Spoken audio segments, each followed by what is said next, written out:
Team India మళ్లీ అద్భుత ప్రదర్శనతో చరిత్ర సృష్టించింది. టీ20 సిరీస్ లో చివరి మ్యాచ్ లో ఇంగ్లాండ్ ను గ్రీజులో నిలవనివ్వకుండా ఊడ్చేసింది. 5వ మరియు చివరి టీ20 మ్యాచ్ లో గెలిచి సిరీస్ ను 4-1 తేడాతో కైవసం చేసుకుంది.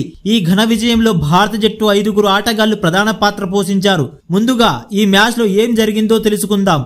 దానికంటే ముందు వీడియోకి ఒక లైక్ చేయండి ప్లీజ్.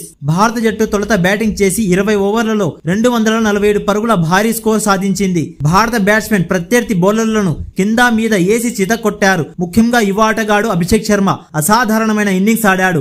అతడు 54 బంతుల్లో 155 పరుగులు చేశాడు. ఈ ఇన్నింగ్స్ లో 7 బౌండరీలు 13 సిక్సర్లు ఉన్నాయి. అతని స్ట్రైక్ రేట్ 250కి పైగా ఉండడమే అతని ఆట తీరును చూపిస్తుంది. అభిషేక్ శర్మకు తోడు శివన్ దూబే 13 బంతుల్లో 30 పరుగులు చేశాడు. అందులో 3 బౌండరీలు 2 సిక్సర్లు ఉన్నాయి. అలాగే తిలక్ వర్మ 15 బంతుల్లో 24 పరుగులు సాధించాడు. అయితే మిగిలిన బ్యాట్స్మెన్ పెద్దగా రాణించలేకపోయారు. అయినప్పటికీ అభిషేక్ శర్మ వీర విహారం చేయడంతో భారత జట్టు 247 పరుగుల భారీ స్కోర్ చేయగలిగింది.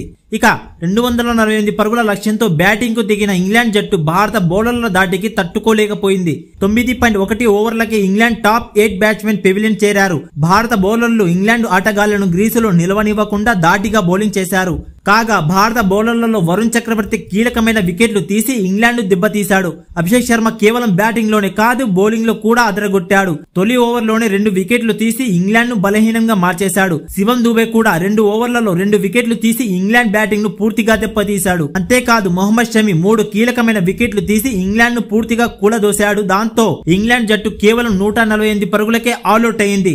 ఇండియా 99 పరుగుల తేడాతో భారీ ఘన విజయం సాధించింది. ఈ విజయంతో టీ20లో భారత జట్టు ఎంత డేంజరో మరోసారి నిరూపించింది. ఈ భారీ విజయాన్ని అభిమానులు ఎప్పటికీ గుర్తుంచుకుంటారు. భారత జట్టు ధాటిగా ఆడితే ఏదైనా సాధించగలదని మరోసారి నిరూపించింది.